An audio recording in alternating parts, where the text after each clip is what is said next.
If you're thinking about making a move to Greenville, South Carolina in 2025 or beyond, I'm certain you have already been searching the internet, looking at houses.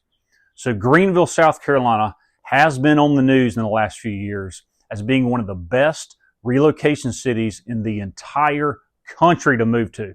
So everything has been positive in a very big way. However, over the last few months, there has been some negative news about the Greenville area. Hurricanes and wildfires. Who would have thought in our area?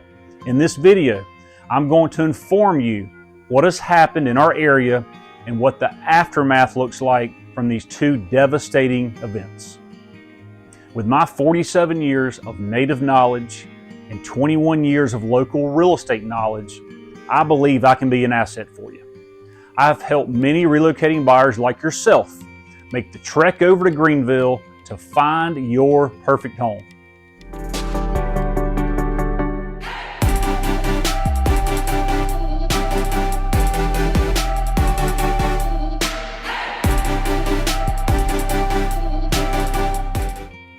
Now, I am Mark Rucker, and I am your hometown realtor. It is my goal to always be the most informative outlet for you in the upstate of South Carolina and to be your trusted resource for the most dependable and up-to-date information. I want to be reliable and I want to be relatable. Now, if you are thinking about relocating to Greenville in 1 day or 100 days, or in the thinking about it stage, that's okay. Go ahead and contact me with my email and phone number below, and I would love to be your hometown realtor. Also, subscribe below, comment below. We would love to hear your thoughts about our wonderful area. It's my pleasure to be your resource to all things Greenville. Also, it is our goal in the Rucker & Associates real estate team to be your go-to for Greenville real estate. Now, before we get started, go ahead and scan this QR code here beside me if you're interested in off-market deals. As I'm cutting this video right now, our office has over 80 homes coming to the market that the public does not know about yet. They are coming soon listings. I'll be happy to share the information once I know your criteria. If you've watched many of my videos, I have repeatedly stated that Greenville is fairly insulated from natural disasters. Snowstorms, earthquakes, hurricanes, wildfires, tornadoes. But very recently, we have been hit. I want to start off with the hurricane. So Hurricane Helene in September 27th, 2024. So the trail of devastation has certainly altered the lives across really the entire state of South Carolina. Hurricane Helene was the deadliest storm related in South Carolina since Hurricane Hugo in 1989.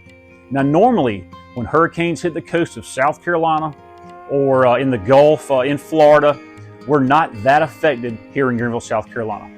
Winds die down. We may get a little bit of rain from the storm, but Hurricane Helene was completely different. Heavy rains, strong winds swept through South Carolina, making landfall as a Category 4 storm. So winds in Greenville, South Carolina recorded were up to 68 miles per hour. Downtown up to 64 miles per hour.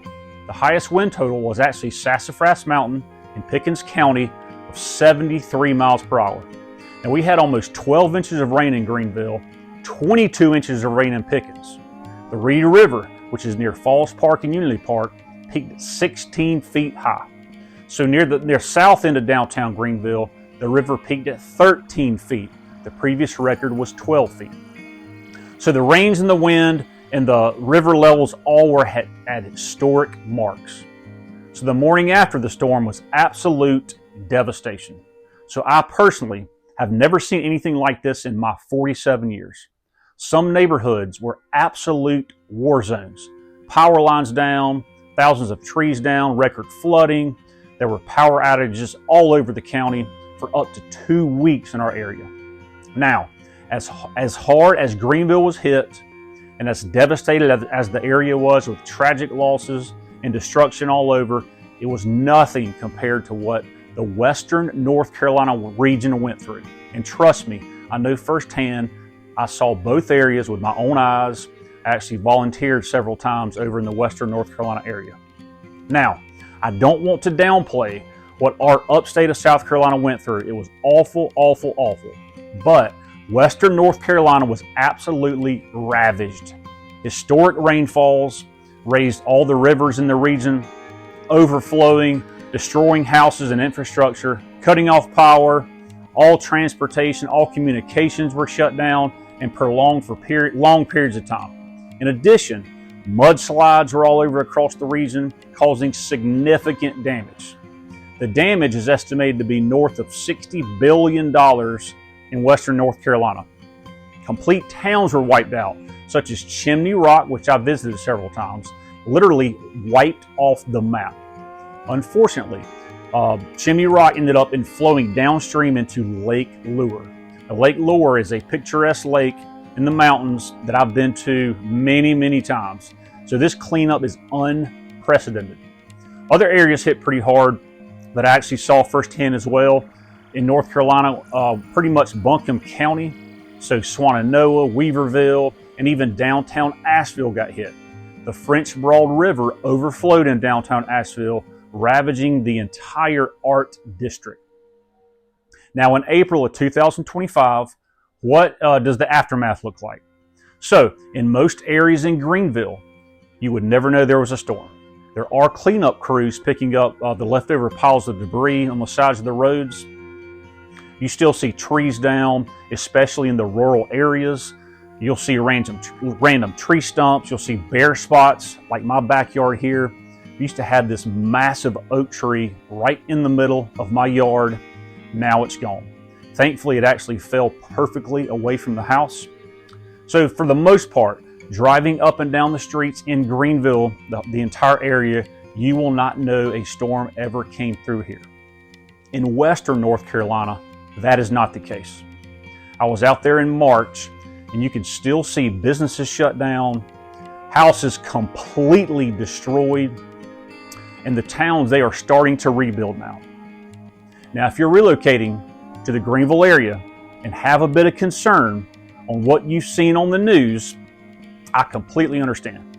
However, this is the most devastation that I've seen in 47 years again, by far.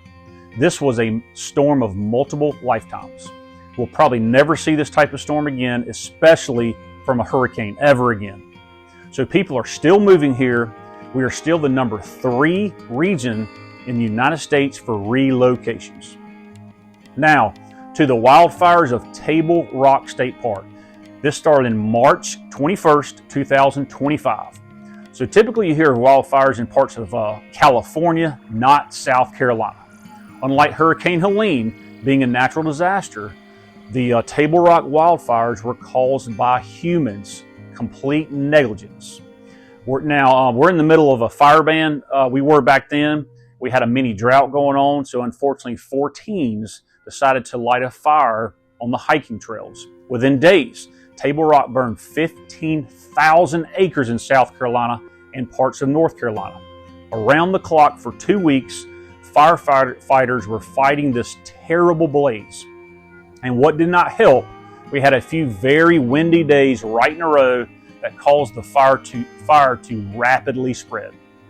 Now, as of April 7th, both Table Rock State Park and Caesars Head State Park have been opened. Both state parks are open. Table Rock has only a few trails because the rangers are still actually evaluating the fire damage. But as far as Caesars Head State Park, all trails are open to visitors and hiking is at your own risk. Now, how did the fires affect Greenville? No effect. We had one day that was a bit smoky, but other than that, we had absolutely no effect from the wildfires. Drinking water's fine, which is some of the best in the U.S. So business and pleasure as usual in Greenville. Now, I really do appreciate you watching this video about hurricanes and wildfires in Greenville. Please be on the lookout for more videos on our channel about living in Greenville, South Carolina. Also, don't forget, scan that QR code beside me if you want to know about all the exclusive coming soon homes to the market. And remember, I am your hometown realtor, I want to be your resource to all things Greenville. Thank you.